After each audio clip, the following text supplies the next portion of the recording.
siang Bapak Ibu guru yang kami hormati.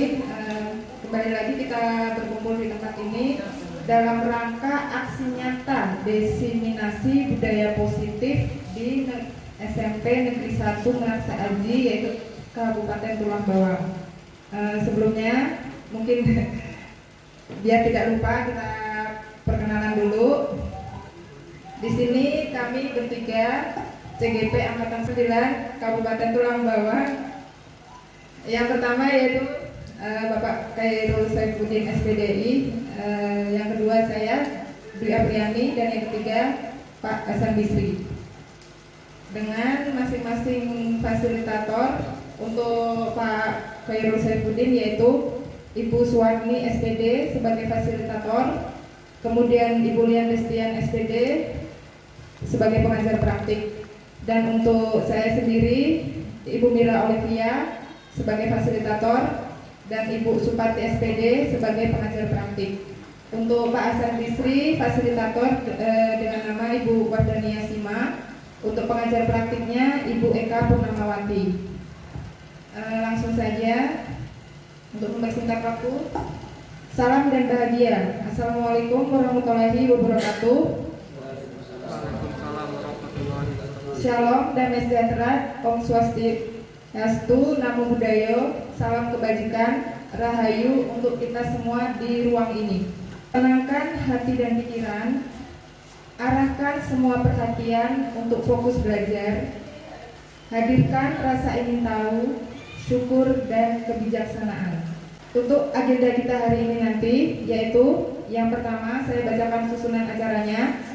Pembukaan, nanti pembukaan akan didahului dengan doa yang dipimpin oleh Bapak Khairul Saifuddin. Kemudian menyanyikan lagu Indonesia Raya. Yang ketiga, sambutan dari Bapak Kepala Sekolah. Yang keempat, pemaparan materi desiminasi.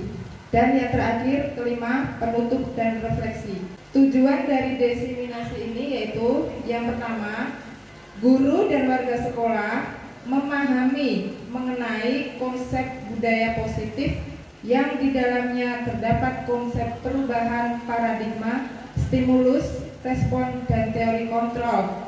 3. Teori motivasi perilaku manusia, motivasi internal dan eksternal, keyakinan kelas, hukuman dan penghargaan, 5. Kebutuhan dasar manusia, 5. Posisi kontrol guru, dan segitiga restitusi. Kemudian menerapkan strategi disiplin positif yang memerdekakan murid untuk menciptakan ekosistem sekolah aman dan berpihak pada anak. Menyusun langkah-langkah dan strategi aksi nyata yang efektif dalam mewujudkan kolaborasi dengan seluruh pemangku kepentingan sekolah agar tercapai budaya positif yang dapat mengembangkan karakter murid. Dan yang terakhir, bersikap reflektif dan kritis terhadap budaya di sekolah dan senantiasa mengembangkannya sesuai kebutuhan sosial dan emosional murid.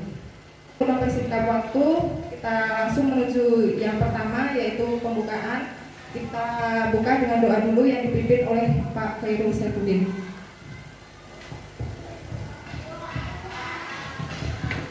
Terima kasih. Terima kasih Pak Khairul Saifuddin. Untuk acara yang kedua kita menyanyikan lagu Indonesia Raya. Bapak Ibu dimohon untuk berdiri.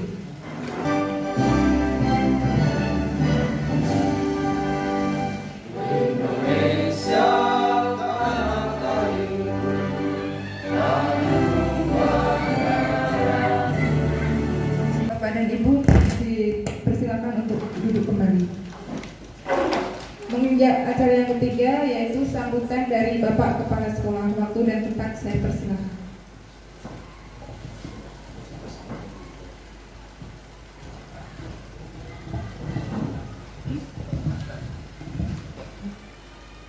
Terima kasih kepada Ibu Dwi atas waktunya. Saya awali bismillahirrahmanirrahim. Assalamualaikum warahmatullahi wabarakatuh. Selamat siang, salam sejahtera buat kita semuanya. Tabib Paipun, Bapak, Ibu yang saya hormati, terkhusus untuk Bapak Ibu CDP Angkatan 9. Ini perlu diketahui, jadi Bapak Irul, Pak Hasan Bisri dan Ibu Dwi mengundang Bapak Ibu dikumpulkan di ruangan ini untuk menyampaikan atau mendiseminasikan aksi nyata modul 1.4, yaitu tentang budaya positif. Untuk selanjutnya pemaparan materi diseminasi. Nah, ini nanti akan disampaikan oleh ketiga CDP. Masing-masing materi sudah kami bagi-bagi. Untuk itu yang pertama akan disampaikan oleh Bapak Khairul Saifuddin. Waktu dan tempat kami persilakan. Siap, diizinkan. Kembali ke tempat. Assalamualaikum warahmatullahi wabarakatuh. Dengan mengucap syukur alhamdulillah pada kesempatan hari ini Rabu 25 Oktober 2023 kami bertiga CDP Angkatan 9 mengadakan kegiatan aksi nyata diseminasi budaya positif di sekolah kita SMP Negeri 1 Merasaji. Masih semangat Bapak Ibu? Semangat. Oke. Untuk materi pertama terkait dengan perubahan paradigma pendidikan menurut Ki Hajar Dewantara. Ya.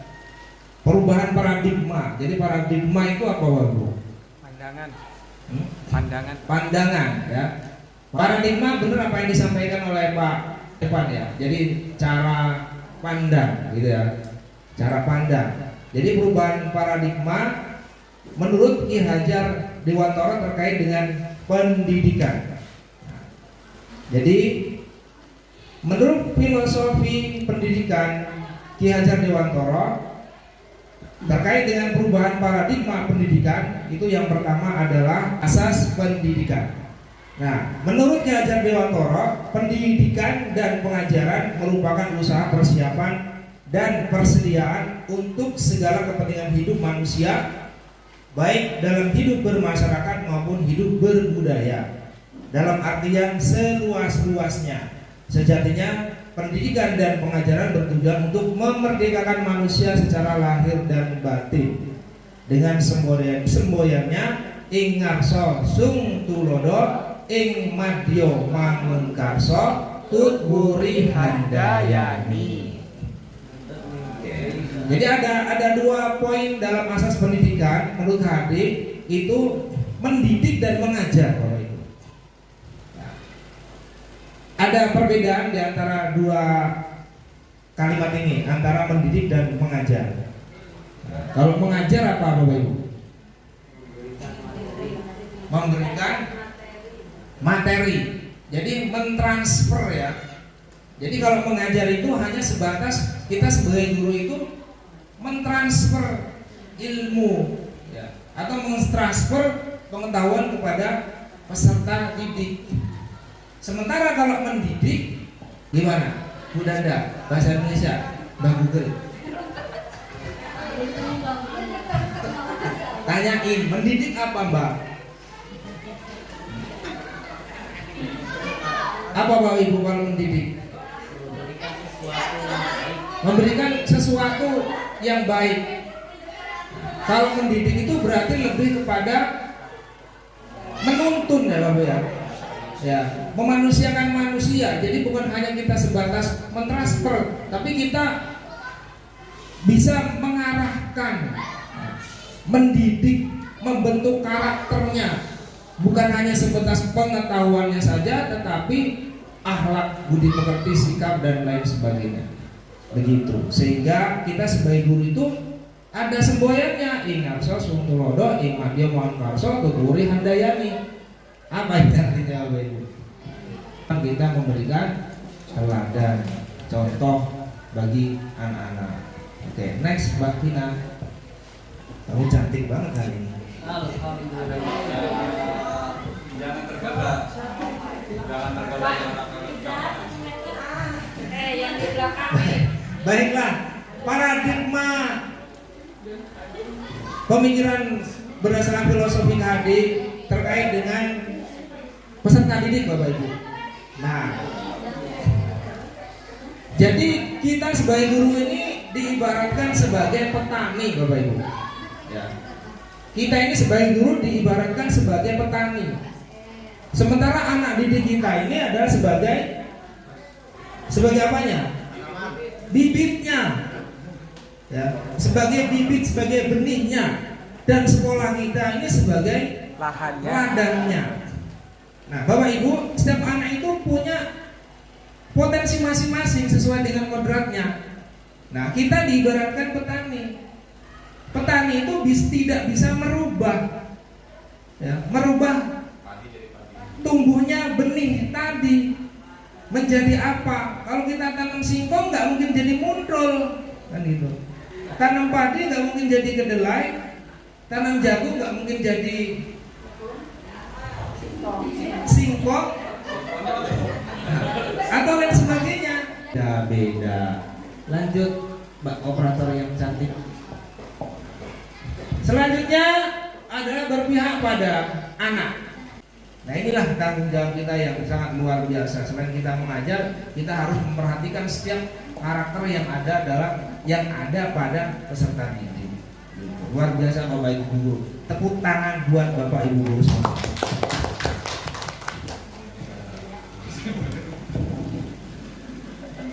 Lanjut. Oke. Profil pelajar Pancasila. Profil pelajar Pancasila pada kegiatan pendampingan individu sudah kita sampaikan pada saat prakarsa perubahan. Yang pertama adalah beriman, bertakwa kepada Tuhan Maha Esa dan berakhlak mulia. Yang kedua mandiri. Yang ketiga bernalar kritis, kebinekaan global, gotong royong dan kreatif. Itu adalah profil pelajar Pancasila atau yang disebut dengan nilai-nilai kebajikan universal. Oke Bapak Ibu, kita masuk ke materi yang kedua, yaitu budaya positif. Ya, coba siapa yang bisa menjelaskan nih tentang apa yang dimaksud dengan budaya positif? Ya Bapak Ibu, Assalamualaikum warahmatullahi wabarakatuh. Saya coba Pak, kalau ada yang kurang pas tolong Saya paskan nanti ya.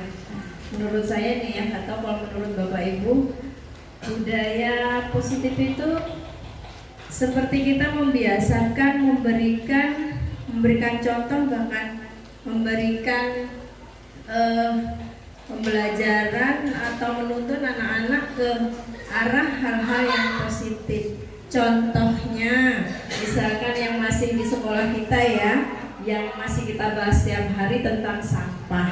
Nah itu ya.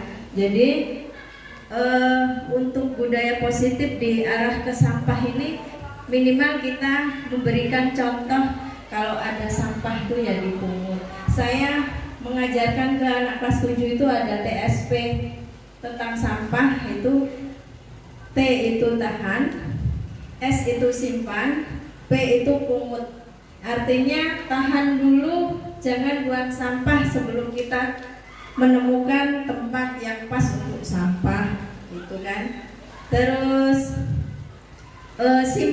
simpan dulu sampah sebelum kita menemukan tempat sampah yang pas.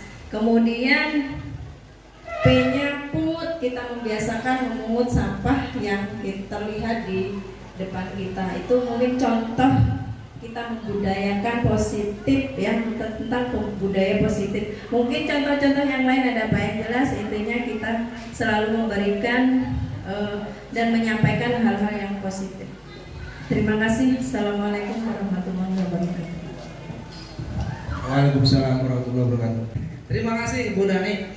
Apa yang disampaikan oleh Bu Nani tadi sudah sangat tepat. Jadi ya, budaya itu terkait dengan kebiasaan-kebiasaan baik ya, kebiasaan-kebiasaan baik yang bisa kita lakukan, bisa kita terapkan di sekolah kita. Nah, terkait dengan budaya positif itu di sekolah kita ini banyak yang sudah kita terapkan. Ya, misalnya tadi TSP, tahan, simpan, pungut. Terus kegiatan sholat duhur berjamaah, ada sholat duha, itu juga budaya positif. Ya.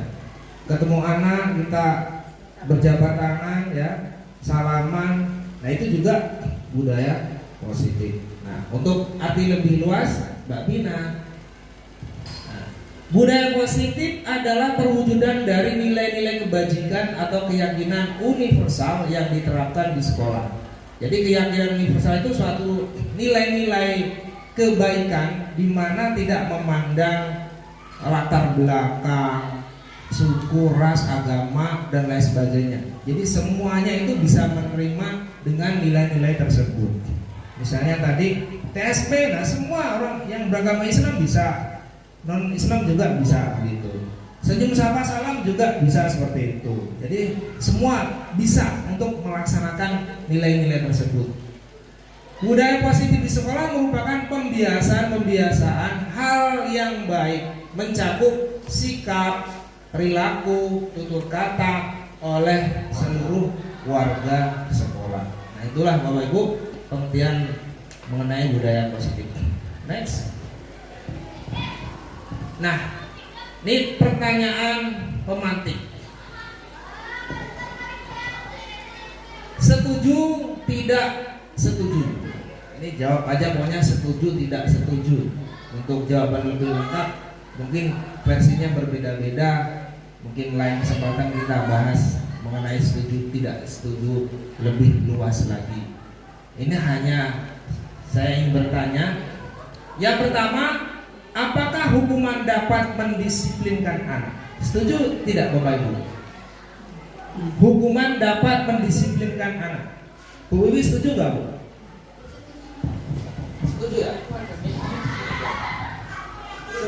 Setuju. Karena dengan hukuman itu anak mungkin akan berpikir, oh nanti kalau saya salah, itu dihukum lagi. Bu Wiwi setuju karena dengan anak dihukum nanti anak itu tidak melakukan kesalahannya lagi, begitu ya? Oke, bagus. Ada yang tidak setuju? Ayo, Bu Wiwi tadi setuju. Ada yang tidak setuju? Hukuman dapat mendisiplinkan anak? Kadang setuju, kadang Pak Dua masih ada pendapat. Pak Dwi setuju nggak? Hukuman dapat mendisiplinkan anak. Hukuman dapat mendisiplinkan anak. Setuju nggak Pak Dwi?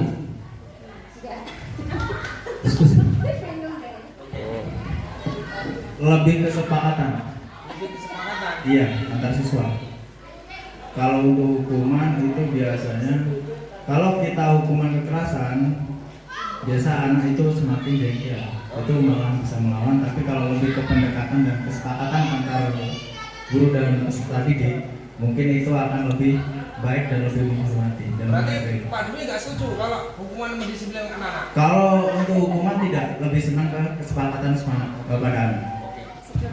Terima kasih. Intinya Pak Dwi nggak setuju kalau hukuman itu dapat mendisiplinkan anak. Nah, itu nggak setuju Pak Dwi. Tapi kadang-kadang yang menghukum.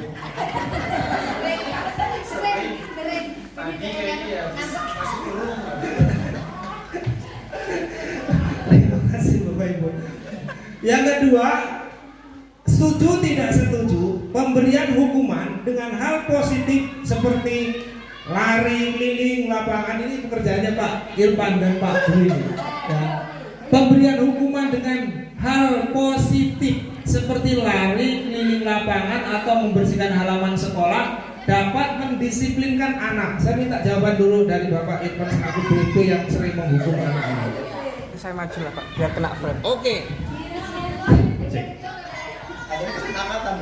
Pemberian hukuman dengan hal positif seperti lari keliling lapangan atau membersihkan halaman sekolah dapat meningkatkan disiplin anak. Kalau di BK sendiri tentunya hal tersebut sebenarnya sangat saya jauhi Pak. Itu alternatif dari alternatif atau dari plan C atau D lah. Kalau saya sendiri sebenarnya kita hati ke hati dulu Pak. Head to head, face to face dulu lah. Jadi kalau memang anak itu keterlaluan, kita juga manusia Pak. Kita dituntut oleh sekolah dari beberapa pihak bagaimana cara anak tersebut jangan sampai terulang kembali seperti itu.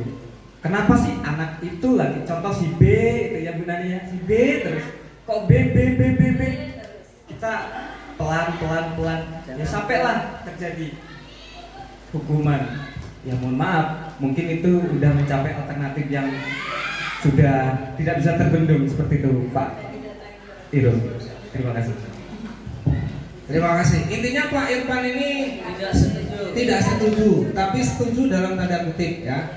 Oke, setuju jika mungkin tahapan-tahapan yang lainnya sudah dilalui, tapi ternyata anak ini tetap tidak disiplin sehingga mengambil satu tindakan seperti yang ada. Oke. Sangat berat Gimana hati. Pak Bisri? Sangat berat hati. Oh iya. Yang ketiga, memberi penghargaan dapat meningkatkan motivasi belajar anak. Setuju nggak Bapak Ibu? Setuju. Oke, lanjut Mbak Pina. Oke, perubahan paradigma. Ya, perubahan paradigma.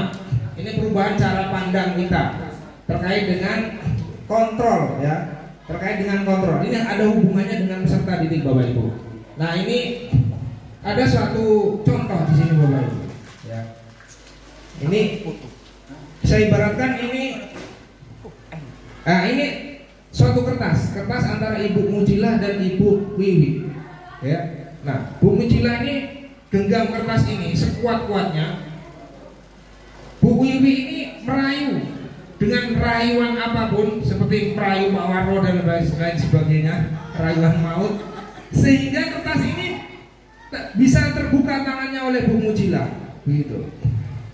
Nah, yang menjadi pertanyaannya, kira-kira siapa yang mampu mengontrol, siapa yang mampu mengendalikan sehingga tangannya Bu Mujilah ini bisa terbuka?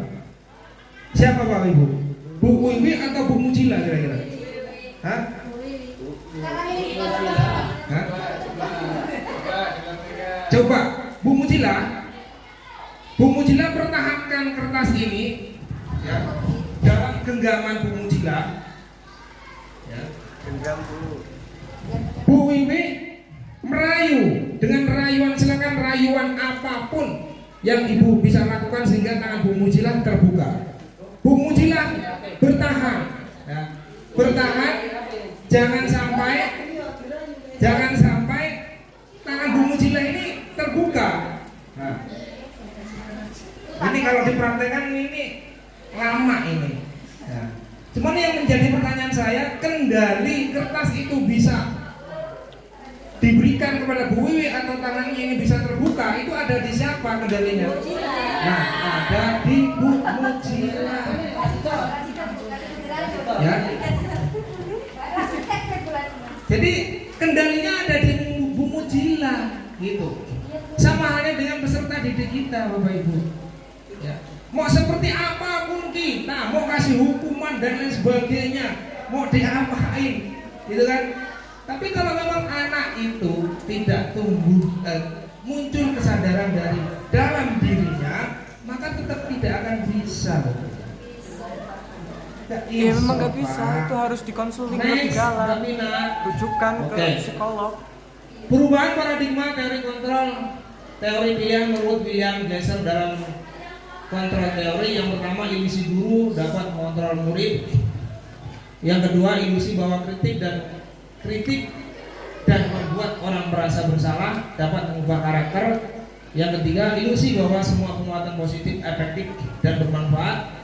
Ilusi bahwa orang dewasa memiliki hak untuk memaksa. Next Mbak Pina. Next, ini penjelasan terkait dengan ilusi, kita karena waktu. Terus next. Oke. Nah Bapak Ibu, bagaimana seseorang bisa merubah ya? Bagaimana kita mampu berubah terkait dengan paradigma stimulus respon kepada pendekatan teori kontrol ya? Itu ada caranya ya. Caranya adalah bila kita ingin membuat kemajuan perlahan, sedikit-sedikit ubahlah sikap atau perilaku kita ya. Jadi kalau kita mau mendisiplinkan anak, ya belajar dari diri kita, mulai dari diri kita sendiri gitu. Jam istirahat reng, anak sini jomblo kabeh, lah gurune sini kantor kaya aku, yo metu anak. Baru kita masuk anak-anak, nah baru masuk peserta didiknya. Jadi harus kita mulai dari diri kita. Namun bila kita ingin memperbaiki cara-cara utama kita, maka kita perlu mengubah kerangka acuan kita. Ubahlah bagaimana Anda melihat dunia, bagaimana Anda berpikir tentang manusia, ubahlah paradigma Anda, skema pemahaman dan penjelasan aspek-aspek tertentu tentang realitas. Next. Baik, nah ini terkait dengan mengubah paradigma stimulus respon ke pendekatan teori kontrol. Yang pertama terkait dengan stimulus respon tentang dunia, tentang kebutuhan. Kita menganggap kebutuhan kita itu sama. Teori kontrol tentang dunia bahwasanya kebutuhan kita ini beda-beda, ya. Kemudian yang kedua, semua orang melihat yang sama. Menurut teori kontrol, setiap orang memiliki gambaran yang berbeda. Kemudian poin yang ketiga itu yang terakhir, nomor 3, saya bisa mengontrol orang lain. Nah, ini yang menjadi contoh tadi, ya. Ya, menurut stimulus respon tentang dunia, saya bisa mengontrol orang lain, padahal sebenarnya tidak. Jadi Anda tidak bisa mengontrol orang lain, gitu. Baiklah. Next, Mbak Mina. Oke, disiplin positif. Terkait dengan disiplin positif, teori kontrol, teori pilihan, Dr. William Glasser. Yang pertama, Anda tidak bisa mengubah orang lain, hanya Anda yang bisa mengontrol diri Anda. Di sini, untuk mengontrol diri kita harus bangga dengan potensi yang ada pada diri kita, ya. Kita harus menggali apa yang ada di diri kita. Kemudian sesuatu yang ada di diri kita terkait dengan nilai-nilai positif, kita harus mampu memaksakan, gitu. Harus mampu memaksakan. Misalnya, ya yang gampang pada saat KBM, ya ini untuk kebaikan kita bersama, walaupun saya belum bisa beri contoh. Nah, misalnya. Nah, begitu masuk kita segera paksakan, sebenarnya kita mampu, gitu. Seperti itu. Kemudian yang kedua, semua perilaku memiliki tujuan. Nah, ini terkait dengan teori motivasi. Nanti akan disampaikan di materi selanjutnya. Yang ketiga, model berpikir menang-menang. Nah, menang-menang. Jadi yang tadinya model berpikir menang kalah terkait dengan murid, tapi ini model berpikir menang-menang. Jadi antara kita dan murid tidak ada yang menang, tidak ada yang kalah. Kemudian kolaborasi dan konsensus menciptakan pilihan-pilihan baru. Nanti ada materinya di 5 posisi kontrol dan segitiga restitusi yang nanti akan disampaikan oleh Pak Bisri. Kemudian terkait dengan realitas kebutuhan kita berbeda. Kita berusaha memahami pandangan orang lain tentang dunia. Setiap orang memiliki gambaran yang berbeda-beda. Ini berkaitan dengan 5 kebutuhan dasar manusia yang nanti akan disampaikan oleh Ibu Buli Apriani. Next. Oke. Terkait makna disiplin. Nah, ini Bapak Ibu. Apakah makna disiplin? Makna disiplin berasal dari bahasa Latin disiplina, yang artinya belajar. Jadi disiplin itu belajar, Bapak Ibu. Ya. Selama ini kita berpikir disiplin itu apa ya? Hah? Taat ya, mematuhi peraturan gitu ya. Selama ini makna kita memaknai arti disiplin seperti itu.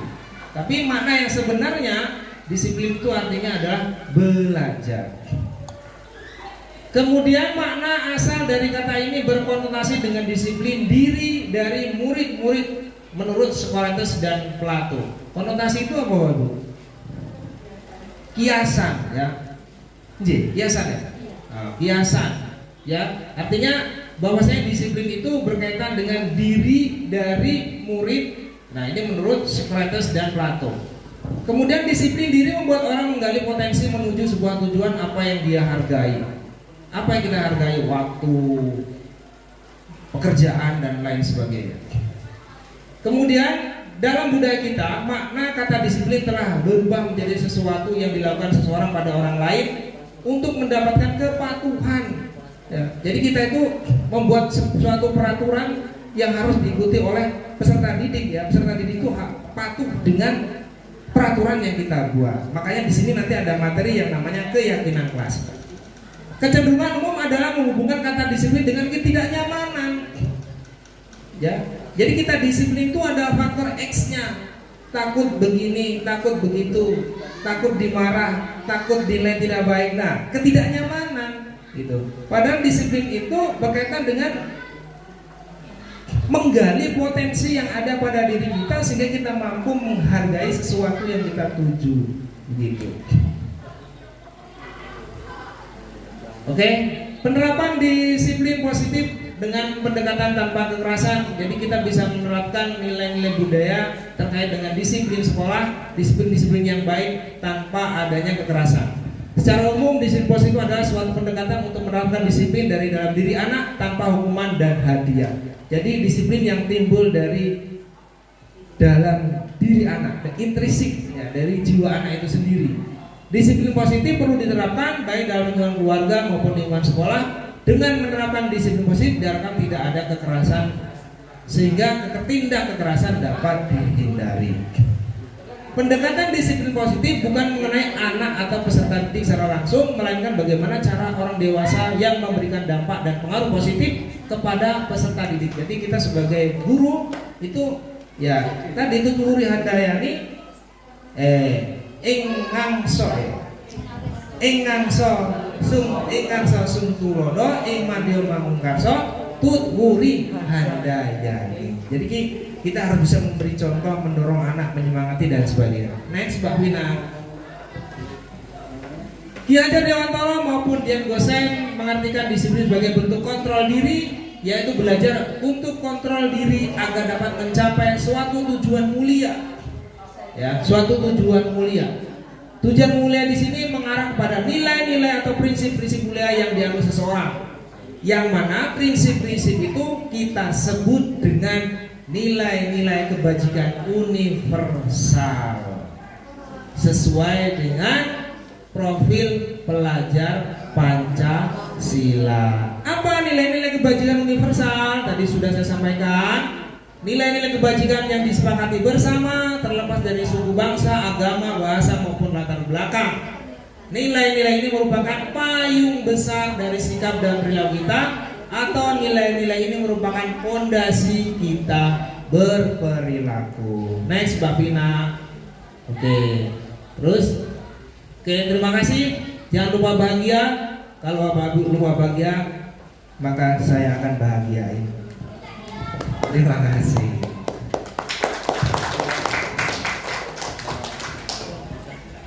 Oke, baiklah Bapak Ibu, materi selanjutnya adalah tentang teori motivasi, hukuman dan penghargaan. Ya. Di sini kita akan mempelajari dengan apa yang menjadi motivasi anak itu melakukan sesuatu. Kemudian terkait dengan hukuman dan penghargaan. Next, teori motivasi tentang perilaku manusia. Yang pertama adalah motivasi yang muncul dari luar. Itu biasanya seseorang itu melakukan sesuatu ataupun tidak melakukan sesuatu karena menghindari ketidaknyamanan atau hukuman.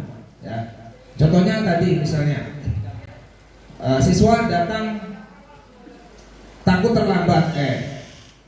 Siswa datang sekolah takut kena hukuman sehingga dia datangnya tepat waktu, misalnya seperti itu. Nah itu berarti muncul dari luar ya, karena adanya ketidaknyamanan ataupun hukuman. Yang kedua, motivasi eksternal untuk mendapatkan imbalan dari orang lain. Ya, ingin mendapatkan sesuatu. Misalnya termotivasi untuk menjadi juara karena ingin mendapatkan hadiah atau piala dan lain sebagainya. Atau untuk mendapatkan pujian dan lain sebagainya. Nah, kemudian motivasi internal. Nah, tujuan daripada budaya positif itu adalah bagaimana motivasi itu muncul dari dalam diri berdasarkan kesadaran peserta didik, yaitu untuk dapat menghargai diri sendiri. Saya akan menjadi orang yang seperti apa apabila saya melakukannya. Jadi lebih menghargai pada diri sendiri sehingga perilaku itu termotivasi untuk melakukan sesuatu muncul dari dalam dirinya sendiri, bukan karena hukuman, bukan karena hadiah. Next. Oke, next Mbak Mina. Merdeka menurut Ki Hajar Dewantara, merdeka itu artinya tidak hanya terlepas dari perintah, akan tetapi juga cakap buat memerintah diri sendiri. Jadi memaksa diri kita sendiri untuk melakukan sesuatu yang baik. Next. Nah, ini perbedaan hukuman, konsekuensi, dan restitusi, Bapak Ibu. Ya. Kadang kita ketika siswa melakukan satu pelanggaran disiplin, nah kita memberikan umpan balik atau memberikan sesuatu atas pelanggaran yang dia lakukan itu. Nah, yang kita berikan itu masuk dalam kategori hukuman, konsekuensi, atau restitusi. Jadi ada perbedaan. Ini yang disebut dengan hukuman, ini yang disebut dengan konsekuensi, ini yang disebut dengan restitusi. Restitusi itu nanti akan dijelaskan lebih lanjut. Nah, hukuman itu sesuatu yang tidak direncanakan, Bapak Ibu. Misalnya ada anak terlambat, moro-moro Pak Irfan push up. Nah, jadi tidak terencana, muncul seketika. Jadi kita berikan sanksi kepada anak itu atas pelanggarannya itu secara tiba-tiba begitu. Jadi murid tidak tahu apa yang terjadi atau tidak dilibatkan, bersifat satu arah berupa hukuman fisik atau fisikis. Nah, makanya nanti ada yang namanya kesepakatan kelas atau keyakinan kelas. Sedangkan konsekuensi itu terencana sesuai aturan. Murid dibuat tetap tidak nyaman. Ya. Kalau saya melakukan ini nanti begini, saya melakukan itu nanti begitu. Nah, sikap guru selalu memonitor murid, memantau. Ya. Ya, jadi murid itu selalu diawasi, dilihat dan sebagainya. Jadi murid itu tidak sadar berdasarkan perilakunya berdasarkan kesadarannya, tapi karena selalu dilihatin, dimonitor, diawasi dan lain sebagainya. Misalnya buang sampah dilihatin terus, akhirnya dia ngambil sampah, tapi bukan karena kesadarannya untuk mengambil sampah, begitu. Sedangkan restitusi proses mendapatkan kondisi bagi murid, menciptakan kondisi bagi murid untuk memperbaiki kesalahan, proses kolaborasi kerjasama ya antara pendidik dengan peserta didik, mengarahkan murid untuk mencari solusi sendiri atas tindakan indisipliner tadi. Next, Mbak Bina.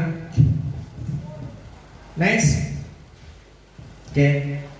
Hukuman bukan hukuman atau penghargaan tetapi apresiasi. Jadi kalau kita mau lebih menyadarkan kepada peserta didik atas tindakan yang salah terkait dengan pelanggaran disiplinan, itu menurut KHD itu bukan diberikan satu hukuman, ya, tapi kita memberikan suatu apresiasi.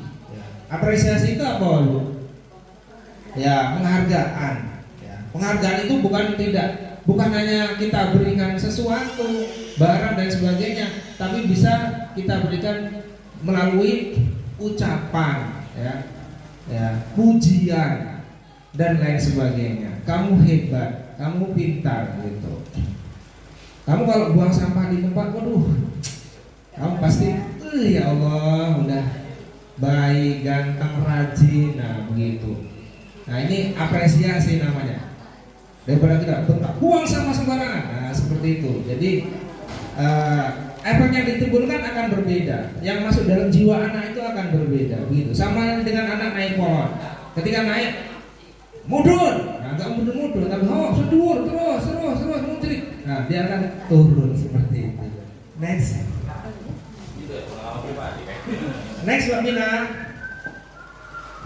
Oke, nah ini Bapak Ibu bisa membedakan mengenai tindakan guru. Apakah ini termasuk dalam konsekuensi atau dalam hukuman? Coba ini, mencatat 100 kali di dalam buku kalimat. Saya tidak akan terlambat lagi karena terlambat ke sekolah. Ini hukuman apa konsekuensi kira-kira Bapak Ibu? Hah? Hukuman. Hukuman Pak Irfan ya? Hukuman. Oke. Lari mengelilingi lapangan basket 2 kali karena terlambat hadir sekolah. Ini hukuman apa konsekuensi? Hukuman. Hukuman ya, hukuman. Nanti kita lihat jawabannya. Menggantikan kertas tugas teman yang telah dicoret-coret. Jadi ada tugas temannya diambil, dicoret-coret terus diganti. Konsekuensi. Konsekuensi apa hukuman Pak? Konsekuensi itu Pak. Konsekuensi kita lihat nanti. Dan yang terakhir, lari mengelilingi lapangan basket 2 kali karena terlambat 10 menit untuk pelajaran PJOK. Bapak PJOK-nya Pak. Hukuman apa konsekuensi Pak kalau khusus ini? Bapak persilakan. Hukuman, oke nih sebabina. Oke, ini jawabannya Bapak Ibu mencatat 100 kali itu termasuk hukuman. Ya, lari mengelilingi hukuman. Kemudian mengganti kertas ini benar tadi Pak Irfan konsekuensi. Kemudian lari mengelilingi lapangan basket 2 kali karena terlambat 10 menit ini juga bagian dari konsekuensi karena ada kaitannya dengan kegiatan atau mata pelajaran. Next babina. Perbedaan hukuman dan konsekuensi. Hukuman sesuatu yang menyakitkan, ya. Hukuman sesuatu yang menyakitkan harus terjadi, sedangkan konsekuensi adalah sesuatu harus terjadi. Nyobek kertas ya ganti begitu. Kalau lari dan sebagainya itu sesuatu yang tidak disukai dan mungkin menyakitkan. Hukuman membuat anak-anak sakit baik fisik maupun hatinya untuk jangka waktu yang lama sehingga bisa menimbulkan ya sakit hati, dendam dan lain sebagainya. Sedangkan konsekuensi anak menghargai membuat anak merasa tidak nyaman dalam jangka waktu yang pendek gitu. Setelah dia diberikan atas pelanggaran yang dia lakukan ya sudah selesai, itu namanya konsekuensi. Jadi jangkanya lebih pendek. Nah ini nih, contoh daripada hukuman dan konsekuensi. Next babina. Oke. Kemudian ada identitas gagal dari satu hukuman, identitas sukses dari konsekuensi dan restitusi. Tadi yang pertama hukuman adalah sesuatu yang menyakitkan harus terjadi. Konsekuensi sesuatu harus terjadi. Restitusi merupakan pilihan. Nah, nanti ada praktek restitusi Bapak Ibu. Bagaimana kita menyadarkan anak atas perilaku yang dia lakukan dengan memberikan suatu penghargaan. Ya gitu. Ada yang namanya nanti stabilitas, menstabilkan anak. Kemudian sistem tidak akan berjalan bila murid tidak takut. Nah ini dalam proses hukuman. Kalau muridnya nggak takut dengan peraturan yang ada, anak guru hukum bus apa, tapi muridnya nggak takut, ya hukuman itu, peraturan itu tidak akan berjalan. Karena anak panggah, merasa tidak takut, guru bus apa, kecil, usaha begitu. Nah itu hukuman seperti itu. Memerlukan monitoring dan supervisi terus-menerus dari guru, itu namanya konsekuensi. Sementara restitusi, murid belajar bertanggung jawab untuk perilakunya. Oke, next babina. Baiklah Bapak Ibu, terima kasih. Itulah pemaparan terkait dengan motivasi perilaku, hukuman, konsekuensi, dan restitusi. Ya, semoga bermanfaat dan kita bisa menerapkan disiplin positif di satuan pendidikan kita. Materi selanjutnya akan disampaikan oleh Ibu Dwi Apriyadi.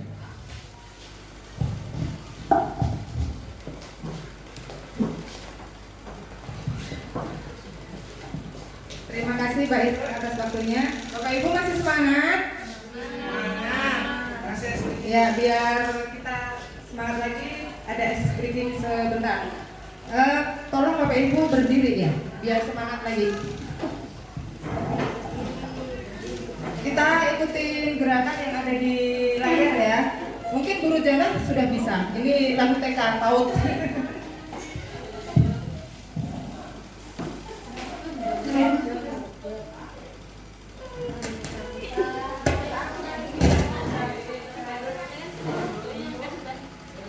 Dia digigit nyamuk, sekarang dia jadi sakit. Kasih tahu dia ya.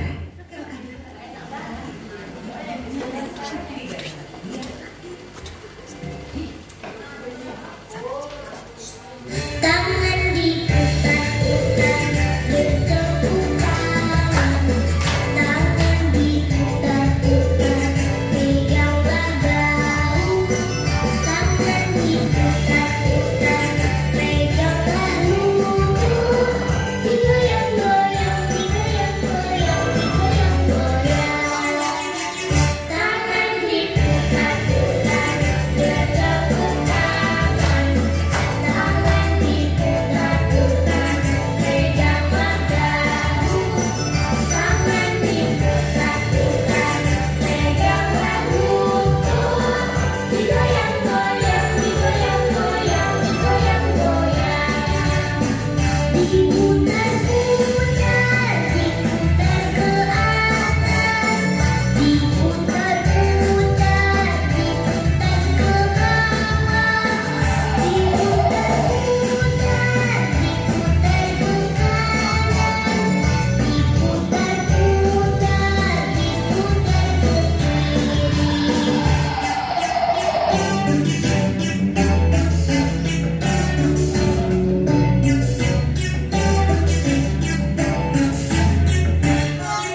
Terima kasih.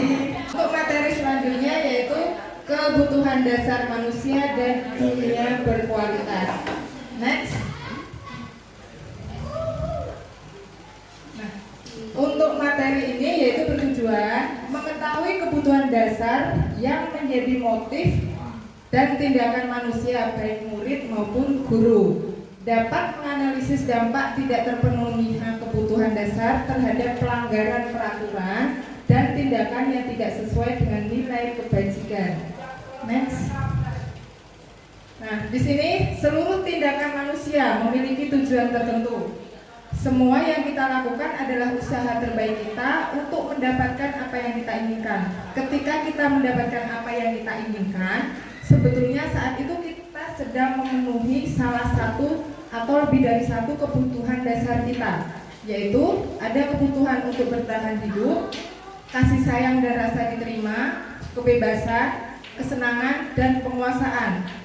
Ketika seorang murid melakukan suatu perbuatan yang bertentangan dengan nilai-nilai kebajikan atau melanggar peraturan, hal itu sebenarnya dikarenakan mereka gagal memenuhi kebutuhan dasar yang mereka inginkan. Untuk lebih jelasnya, mari kita lihat satu persatu dari 5 kebutuhan dasar.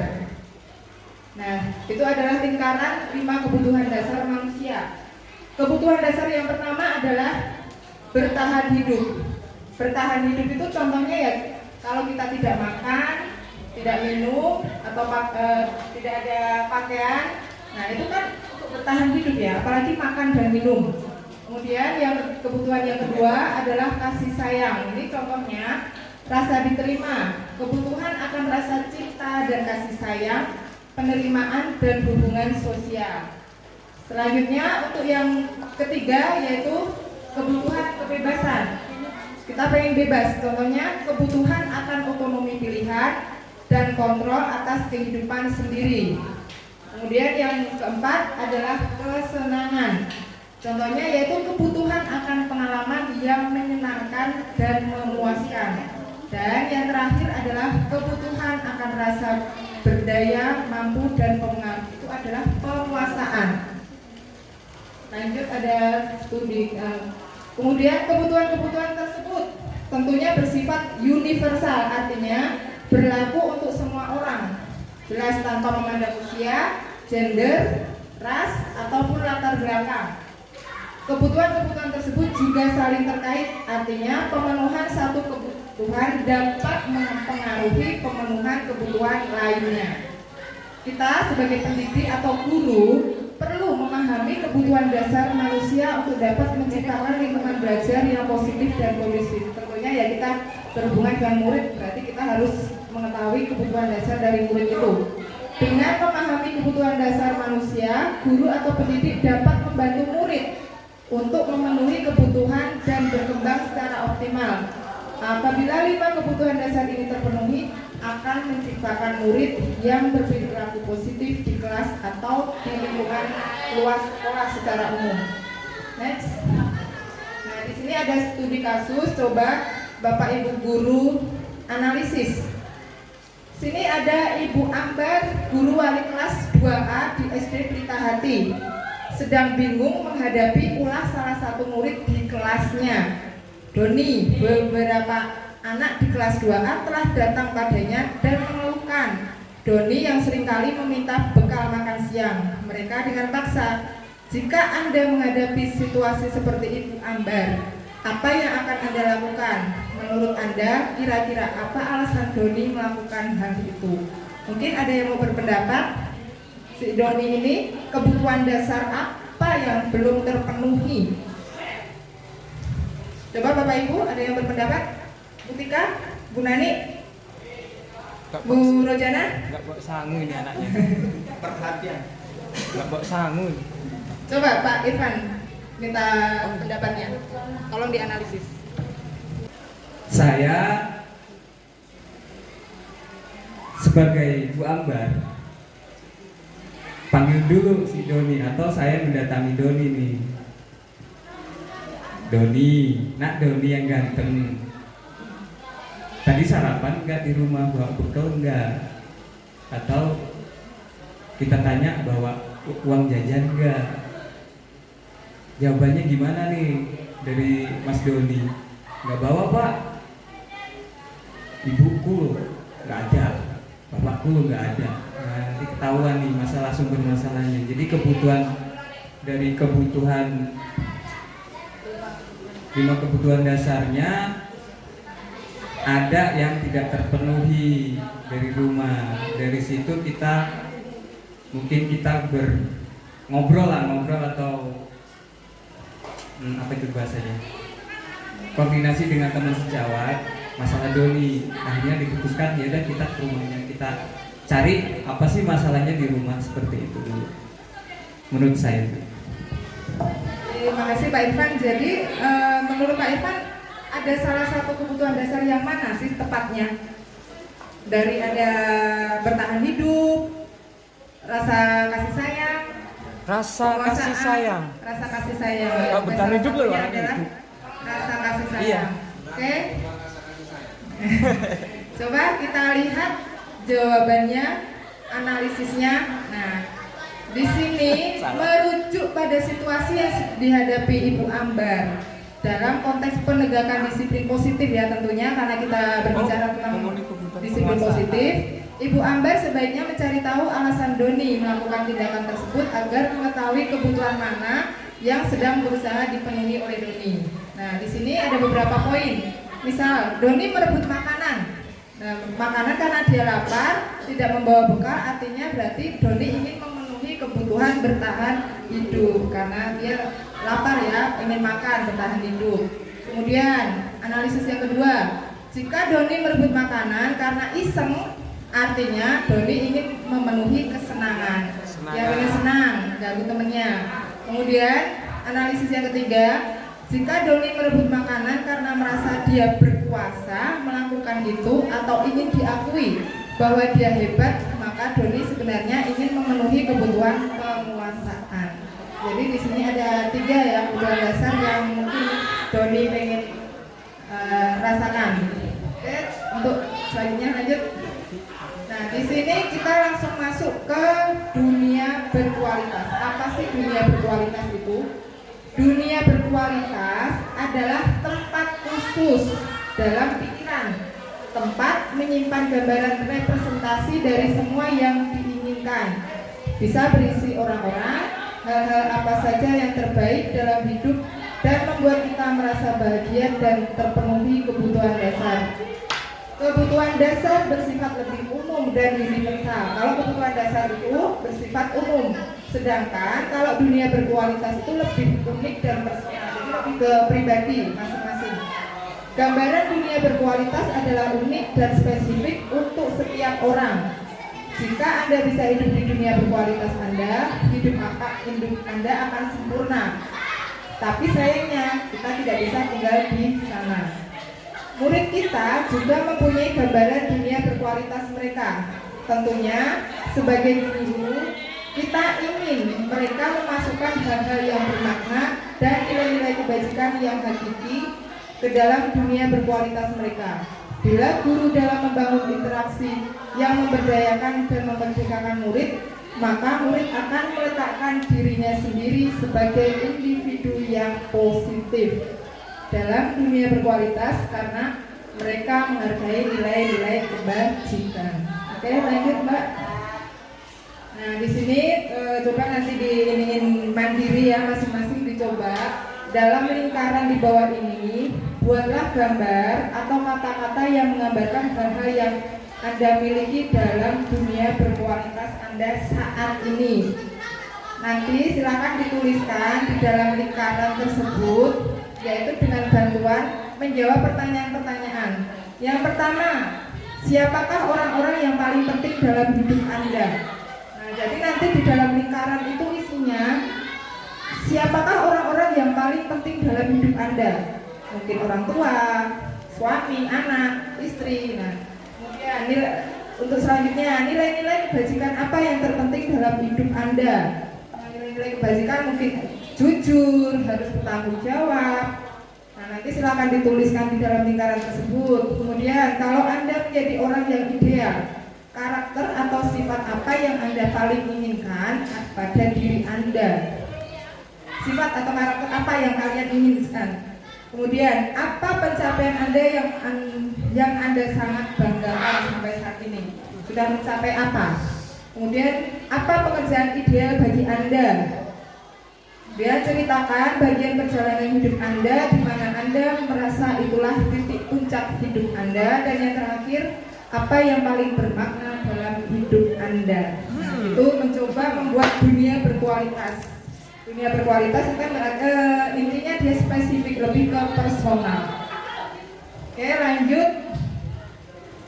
Nah, untuk materi selanjutnya adalah keyakinan kelas. Mungkin untuk keyakinan kelas sudah tidak asing lagi ya. Tapi di sini saya akan memaparkan kembali, bukan berarti jadi yang pinter, tapi hanya sharing atau berbagi. Lanjut. Nah, mengapa tidak peraturan saja? Mengapa harus keyakinan kelas? Di sini ada pertanyaan. Mengapa kita memiliki peraturan harus menggunakan helm bila mengendarai kendaraan roda 2? Ayo siapa? Boleh berpendapat? Demi keselamatan. Nah, demi keselamatan. Nah, kalau demi keselamatan itu kan berarti intinya dia sudah yakin dari dirinya sendiri ya, bukan dari faktor eksternal. Ya. Kemudian, mengapa kita memiliki peraturan 3M? Menggunakan masker, mencuci tangan, dan menjaga jarak 1,5 meter. Siapa yang mau berpendapat mengapa kita memiliki peraturan 3M? Memutus rantai penyakit. Berarti kalau dilihat dari nilai-nilai kebajikan, Menjaga kesehatan. Ya. Kemudian, mengapa kita memiliki peraturan harus datang tepat waktu pada saat mengikuti pelatihan? Nih, ikut pelatihan itu harus datang tepat waktu karena takut atau memang pengen mengikuti materi dari awal sampai selesai? Mengikuti materi dari awal. Nggak mau ketinggalan. Jadi intinya itu keluar dari diri sendiri ya, pribadi, bukan dari faktor eksternal. Suatu keyakinan akan lebih memotivasi seseorang dari dalam atau memotivasi secara intrinsik, yaitu dari dalam diri sendiri.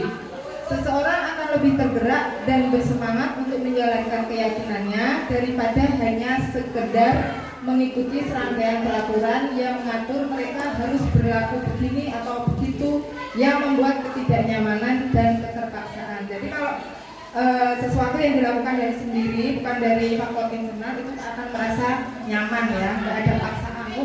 Saya harus datang tepat waktu biar nggak dihukum gitu tadi. Lanjut.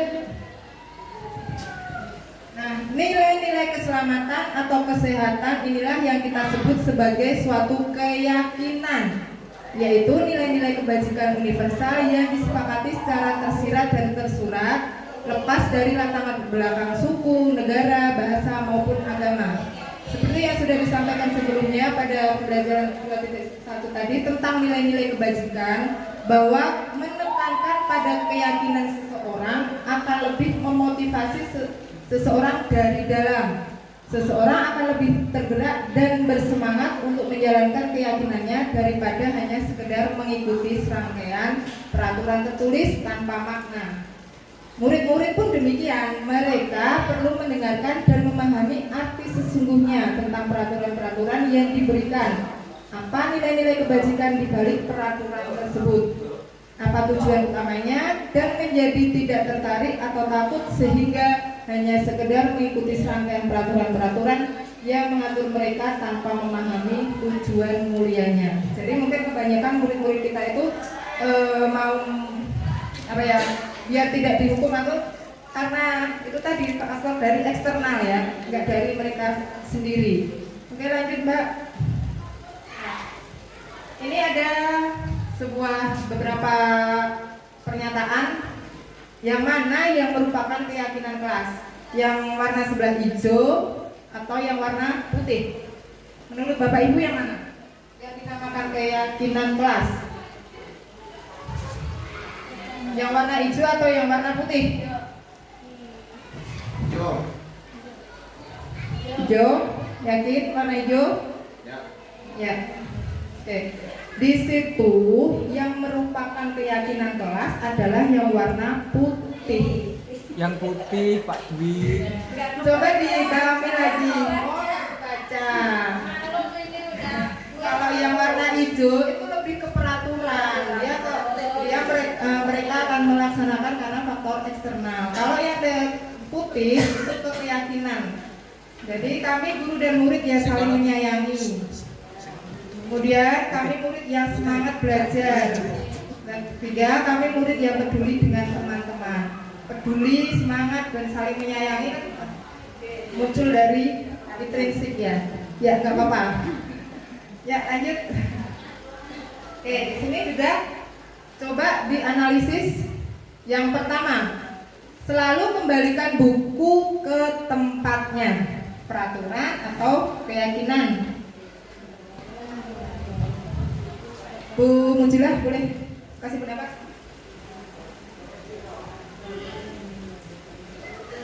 Menurut saya untuk yang selalu mengembalikan buku tepat pada tempatnya itu merupakan peraturan. Karena ada peraturan itu maka seseorang tersebut mengembalikan ke tempatnya gitu. Untuk jawabannya kita skip dulu ya. Kemudian lanjut untuk mempersingkat waktu. Yang terakhir, jangan berlari di kelas atau koridor. Itu peraturan atau keyakinan? Peraturan, jangan berlari di kelas atau koridor. Ya, coba kita jawabannya. Ya, ternyata selalu kembalikan buku ke tempatnya itu merupakan salah satu nilai kebajikan. Dia tanggung jawab, berarti keyakinan. Kemudian dilarang mengganggu orang lain, itu merupakan keyakinan juga, menghormati orang lain. Kemudian hadir di sekolah 15 menit sebelum pembelajaran dimulai. Itu nilai kebajikannya adalah menghormati orang lain atau berkomitmen. Dilarang melakukan kekerasan, itu merupakan nilai kebajikan keselamatan, menghormati orang lain. Dan sampai yang terakhir, jangan berlari di kelas atau koridor. Itu nilai kebajikannya adalah keselamatan atau keamanan. Jangan berlari di kelas atau koridor itu kan berarti biar tidak jatuh, jadi keselamatan ya, keamanan. Ya lanjut. Nah di sini pembentukan keyakinan kelas. Mungkin sudah tidak asing. Pembentukan keyakinan kelas yang pertama itu prosedurnya atau langkah-langkahnya, yaitu keyakinan kelas bersifat lebih abstrak daripada peraturan yang lebih rinci dan konkret. Kemudian keyakinan kelas berupa pernyataan-pernyataan universal. Jadi tidak panjang-panjang ya sebenarnya untuk membuat keyakinan kelas itu. Kemudian pernyataan keyakinan kelas senantiasa dibuat dalam bentuk positif. Jadi kalimat-kalimat positif. Kemudian keyakinan kelas hendaknya tidak terlalu banyak sehingga mudah diingat dan dipahami oleh semua warga kelas. Keyakinan kelas sebaiknya sesuatu yang dapat diterapkan di lingkungan tersebut. Semua warga kelas hendaknya ikut berkontribusi dalam pembuatan keyakinan kelas lewat kegiatan curah pendapat. Jadi nggak hanya melulu dari murid, dari guru ya, tetapi kita kasih pendapat ke murid kita, curah pendapat. Kemudian yang terakhir, bersedia meninjau kembali keyakinan kelas dari waktu ke waktu. Mungkin keyakinan kelasnya sudah tidak relevan, bisa diganti. Lanjut. Nah ini ada beberapa contoh keyakinan kelas. Mungkin yang di sebelah sana nggak kelihatan ya. Nah, ada keyakinan kelas untuk anak SD mungkin ya. Setiap anggota kelas perlu belajar, nggak hanya anak SD aja sih. Kemudian setiap anggota kelas perlu senang. Tidak perlu setiap anggota kelas perlu melakukan tugas. Jadi itu berupa kalimat-kalimat positif. Tidak ada kata tidak ataupun jangan. Kemudian ada lagi di situ untuk nilai kebajikan hormat. Di situ keyakinannya kami meyakini bahwa sangat penting untuk menghormati semua orang dan barang milik orang lain. Kemudian nilai kebajikan ia bekerja, kami meyakini bahwa sangat penting untuk mengerjakan segala pekerjaan atau mengikuti kegiatan yang telah ditugaskan. Kemudian ada rasa diterima dan dimiliki itu contohnya kami meyakini bahwa sangat penting untuk merasa diterima pada suatu kelompok dan saling peduli satu dengan yang lain. Nah itu keyakinan beberapa contoh tulisan keyakinan kelas. Agar semua warga kelas dapat memahami setiap pernyataan yang telah tercantum dalam keyakinan kelas, maka selama mungkin seminggu atau di awal tahun ajaran baru dapat didesakkan untuk pendalaman setiap keyakinan dengan berbagai kegiatan. Ya, lanjut. Nah, di situ ada diagram lingkaran budaya positif. Itu yang paling kecil itu peraturan. Kenapa kok peraturan di situ? Kalau peraturan itu kan biasanya mereka lakukan agar tidak dihukum, agar tidak kena hukuman. Nah, kemudian ke lingkup yang paling besar, ke lingkup yang lebih besar lagi yaitu keyakinan kelas. Dari keyakinan kelas itu menimbulkan lingkungan positif. Kemudian dari lingkungan positif nanti akan meluas menjadi budaya positif dari satu sekolah. Oke, lanjut. Nah, terima kasih. Itu tadi paparan materi dari saya. Mungkin hanya berbagi, ada kurang dan lebihnya saya mohon maaf. Untuk materi selanjutnya disampaikan oleh Pak Hasan Bisri. Waktu dan tempat saya persilakan. Bisa dimulai Bapak Ibu. Oke, saya awali. Assalamualaikum warahmatullahi wabarakatuh. Waalaikumsalam warahmatullahi wabarakatuh. Oke, masih semangat ya Bapak Ibu. Semangat. Kita akan melanjutkan materi kita yang ke-6 tentang 5 posisi kontrol guru. Nah, jadi tadi sudah disampaikan oleh Pak Irul bahwa tugas guru itu adalah menuntun ya, menuntun sesuai kodratnya, kodrat alam dan kodrat zaman. Dan kita ini sebagai guru itu harus menghamba kepada siswa. Jadi kita ini nggak boleh menuntut, gitu ya. Kita hanya sebagai menuntut dan mengarahkan anak-anak peserta didik kita. Nah, jadi yang selanjutnya itu 5 posisi kontrol guru. Nah, di sini guru itu punya posisi kontrol dan yaitu ada 5. Untuk selanjutnya silakan. Ya, yang pertama ada penghukum, kedua pembuat rasa bersalah, terus yang ketiga ada sebagai teman, yang keempat sebagai pemantau, dan yang kelima sebagai manajer. Yuk Bapak Ibu silahkan sekarang untuk mengingat kita masing-masing. Jadi selama ini yang kita terapkan di sekolah kita untuk peserta didik kita itu sebagai yang mana? Semua. Yuk silahkan. Mana sih yang pas? Saya ingin sekali mendengar suaranya Bu Tika untuk berpendapat. Spesial Bu Tika. Ya Bu Pina belum ngomong. Biasa Pak jam siang mulai ngantuk. Dari salah saya ngomong. 5 posisi kontrol guru. Ini kalau diri saya masuk semua kayaknya. Penghukum, iya. Setiap hari. Iya kadang-kadang lah. Oh hampir. Terus pembuat rasa bersalah. Ya. Iya. Jadi teman kadang-kadang. Kalau mood ya. Iya. Tapi ya sering Pak kelas jadi teman. Diajak bercanda supaya nggak serius-serius amat. Pemantau. Iya, memantau pekerjaan mereka, memantau apa yang mereka lakukan, termasuk yang gulung-gulung di lab ini juga iya saya pantau. Nah, supaya tidak menimbulkan hal-hal yang berdampak negatif. Begitu. Manajer. Bos. Kata Bu Nani, bos, manajer. Iya, yang namanya manajer itu harus bisa mengatur kelas, mengatur proses pembelajaran. Jadi kalau 5 posisi kontrol guru ini ya iya, gitu masuk semua. Nah, apalagi penghukum ini. Pembuat rasa bersalah. Ini yang masih ini pada saya, pembuat rasa bersalah. Terima kasih Pak Mas, terima kasih. Oke, jadi yang dilakukan Bu Tika itu hampir semuanya dilakukan seperti itu. Namun coba sekarang ke pertanyaan selanjutnya, kira-kira kita sebagai guru itu lebih tepat yang mana dari posisi 5 kontrol ini? Oke, mungkin selanjutnya saya arahkan ke Pak Dwi yang udah bersiap-siap dari tadi untuk menjawab. Sekarang Pak Dwi.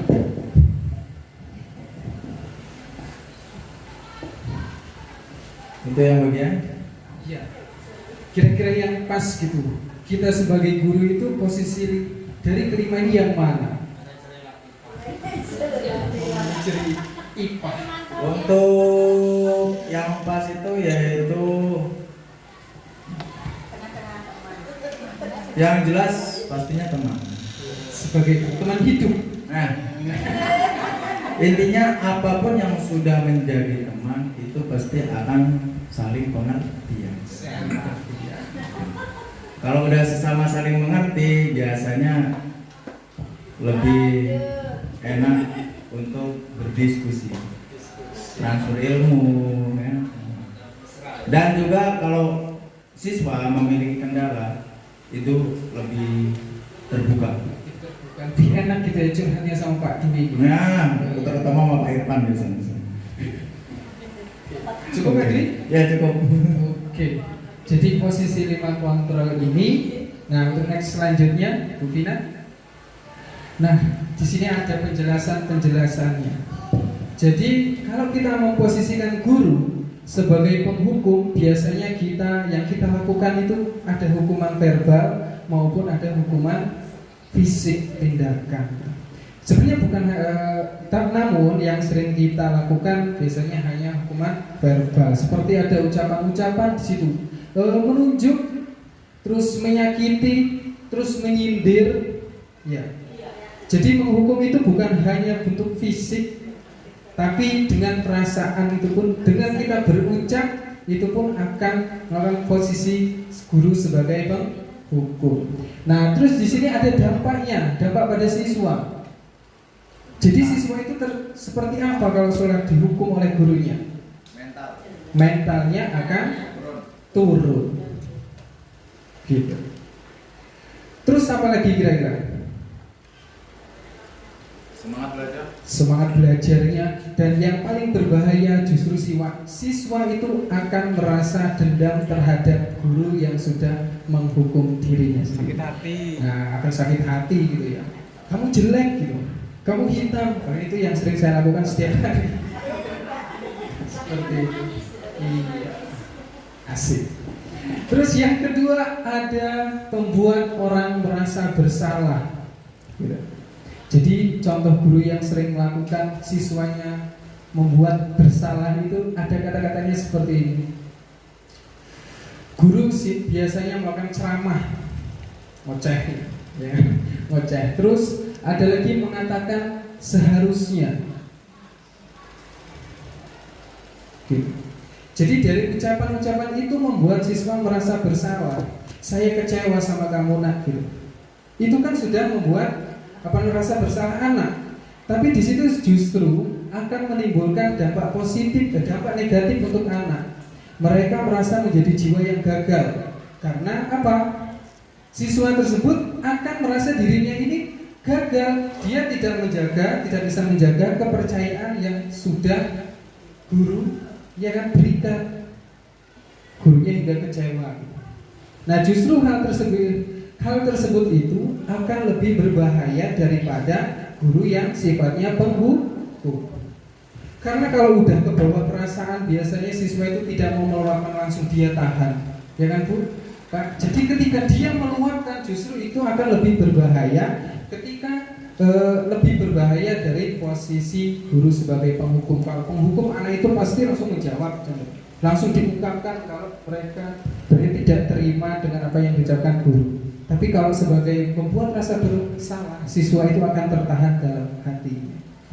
Terus yang ketiga, itu sebagai teman. Tadi seperti yang diungkapkan oleh Pak Dwi. Pak Dwi sering menanamkan di sekolah kita itu guru sebagai teman murid. Nah, jadi yang sering diucapkan itu membutuhkan alasan-alasan untuk muridnya. Jadi hal-hal yang sering lakukan seperti apa?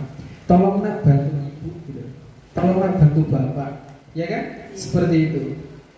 Atau ketika kita sedang bisa menyelesaikan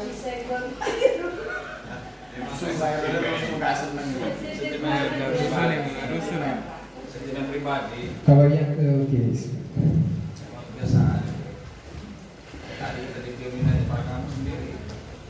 Ya justru kalau semuanya sebagai teman itu ada dampak positif dan dampak negatifnya Bapak Ibu. Untuk dampak positifnya mungkin sering kita temui bahwa murid itu akan dekat terhadap kita, ya kan? Ya. Jadi murid juga bisa bergantung sama kita, gitu.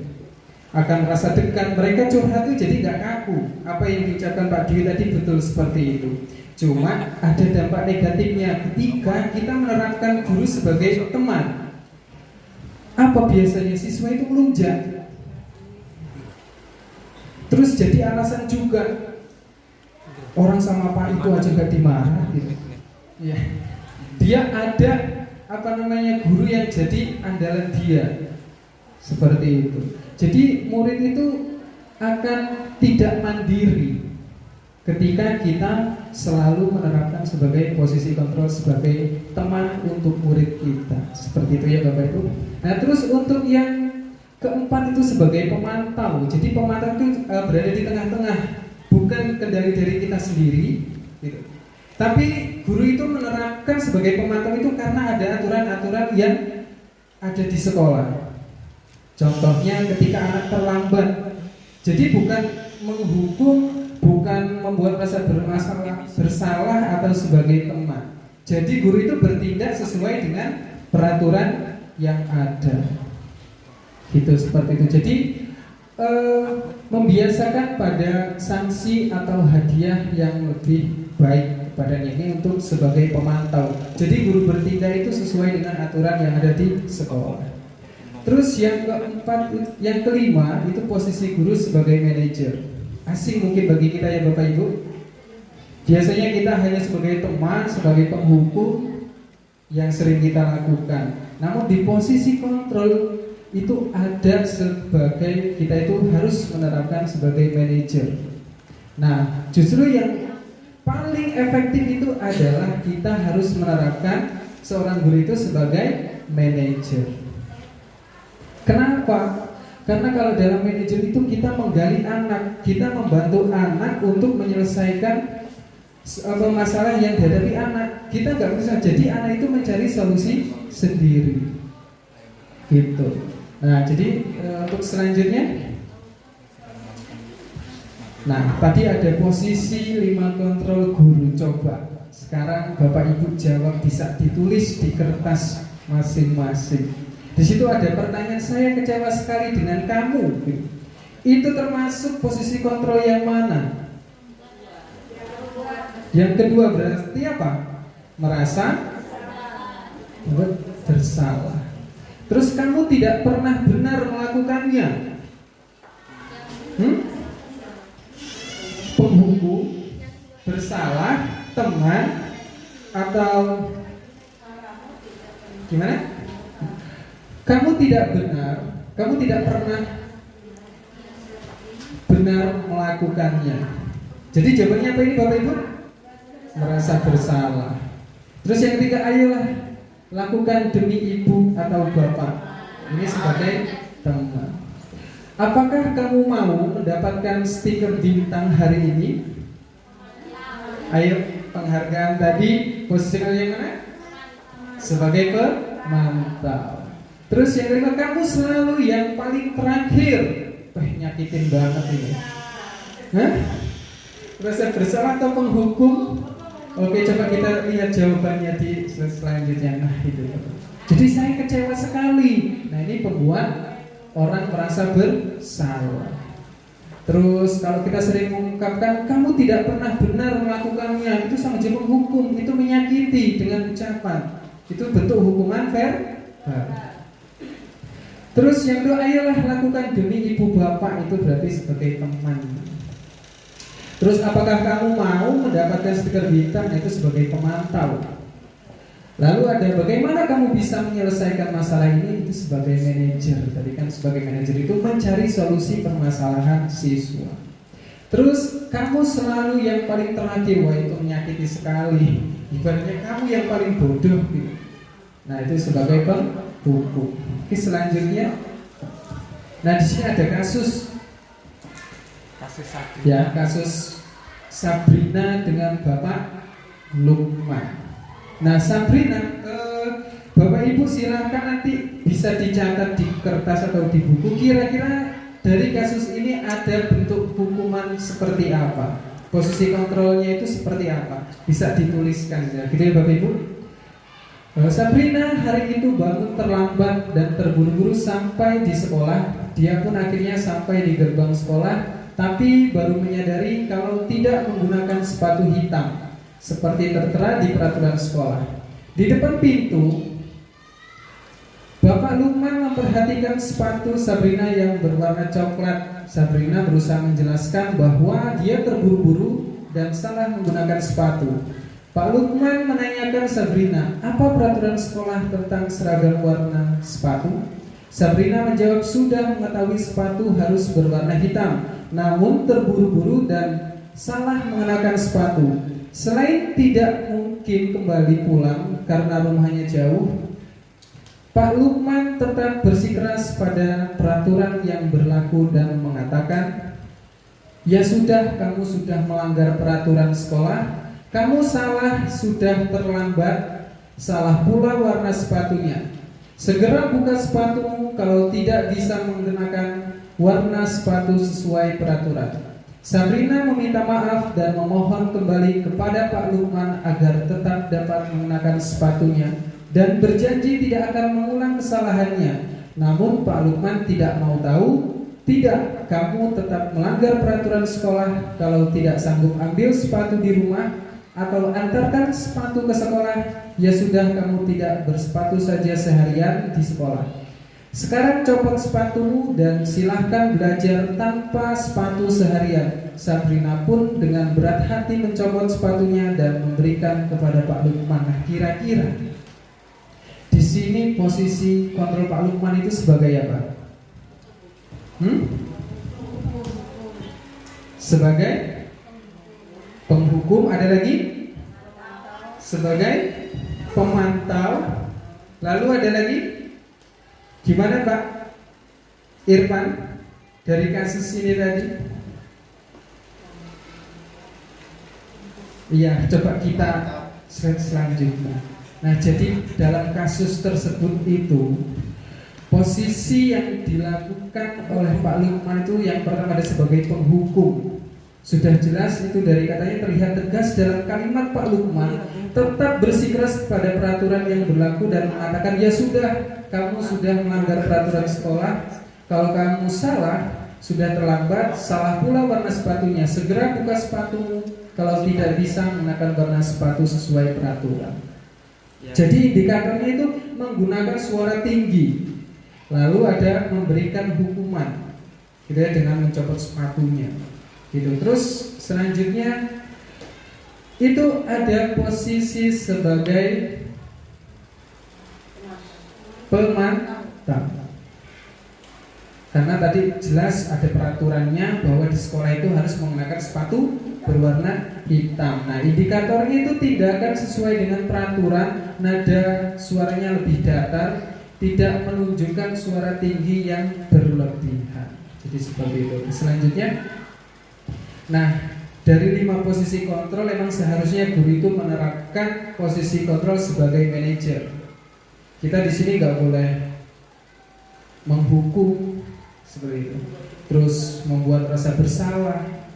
Sebagai teman sebenarnya boleh aja teman bisa digabungkan dengan sebagai pemantau untuk melaksanakan posisi guru sebagai manajer. Karena dalam melakukan posisi guru sebagai manajer itu ada kaitannya dengan posisi teman maupun sebagai pemantau.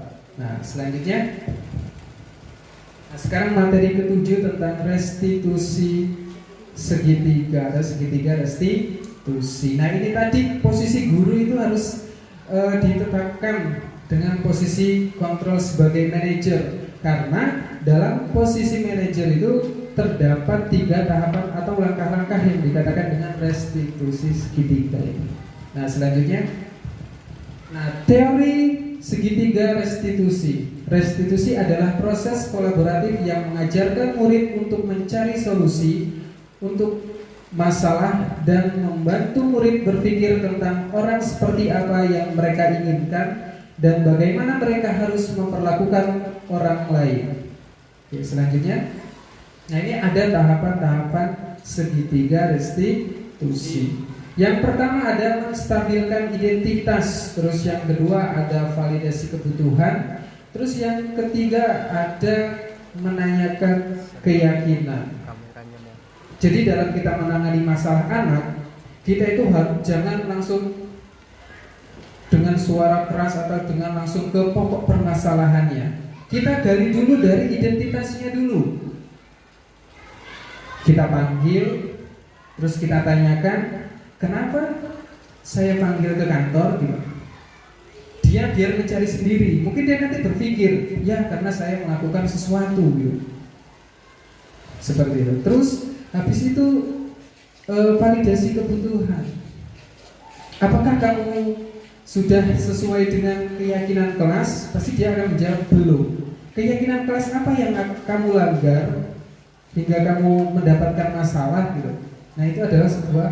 Nah nanti selanjutnya ke menanyakan keyakinan. Nah menanyakan keyakinan sampai akhir itu mencari solusinya sendiri. Jangan kita yang menyuruh kamu harus seperti ini, kamu seperti ini, tidak boleh. Jadi biarkan mereka mencari solusinya sendiri. Jadi bisa kita memberikan pertanyaan, lalu setelah ada masalah ini apa yang akan kamu lakukan? Biar dia yang mencari jawaban sendiri. Seperti itu.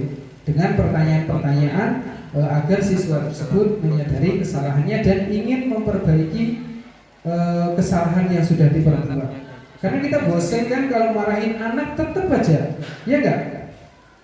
Kita marah-marahin anak dan besok pun akan terulang kembali. Kita menghukum anak itu akan mengulang lagi hal yang sama.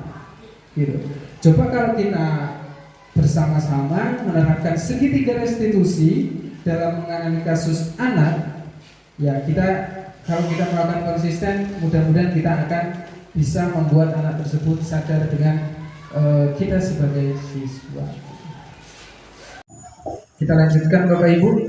Nah ini adalah langkah-langkah atau ungkapan-ungkapan ketika kita menjalankan segitiga restitusi. Itu adalah bentuk pertanyaan-pertanyaan yang guru berikan terhadap siswa.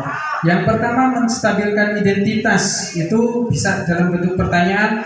Berbuat salah itu hal yang manusiawi. Tidak ada manusia yang sempurna. Terus Bapak atau Ibu juga buat salah. Kita pasti bisa menyelesaikan masalah ini. Bapak, Ibu tidak tertarik untuk mencari tahu siapa yang benar, siapa yang salah. Bapak Ibu lebih tertarik untuk menyelesaikan masalah. Seperti itu. Terus validasi kebutuhan. Bisa kita mengajukan pertanyaan, kamu bisa saja akan melakukan hal lebih buruk, tapi kamu tidak melakukannya. Kamu pasti punya alasan mengapa melakukannya. Kita kan bentuk pertanyaan terus kepada anak. Terus kamu boleh tetap berusaha menjaga sikap itu, tapi tambahkan sikap yang lain yang baru, yang lebih positif. Oke, selanjutnya.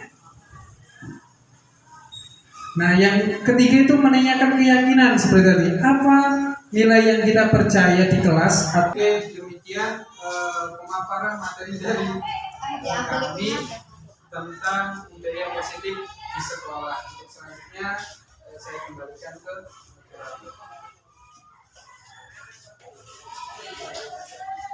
langsung Bapak Ibu. Baiklah, terima kasih Bapak Ibu atas waktunya yang diberikan untuk mengikuti salah satu rangkaian kegiatan dalam pendidikan guru gerak, yaitu aksi nyata modul 1.4. Oke, untuk merefleksikan apa yang sudah kita lakukan pada siang hari ini, saya minta pendapat dari salah satu Bapak Ibu Dewan Guru.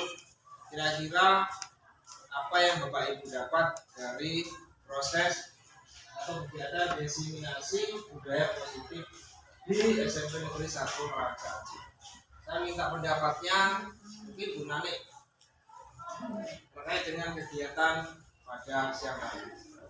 Menurut saya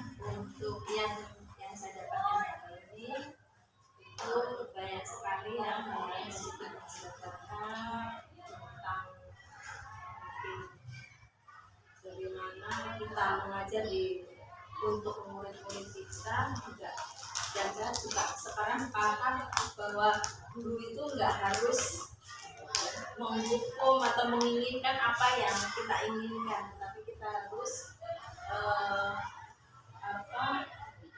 mendidik dan mengerti apa yang baik. Terima kasih Bu Nani atas pendapatnya dan terus.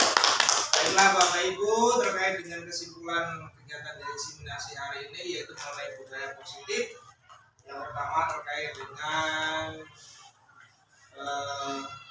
paradigma filosofi pendidikan Ki Watoro, kemudian disiplin positif di sekolah, kemudian teori perilaku, hukuman, konsekuensi, kemudian keyakinan kelas, 5 posisi kontrol, dan restitusi. Demikian pertemuan kita pada siang hari ini, semoga bermanfaat. Saya akhiri, Assalamualaikum warahmatullahi wabarakatuh. Waalaikumsalam warahmatullahi wabarakatuh.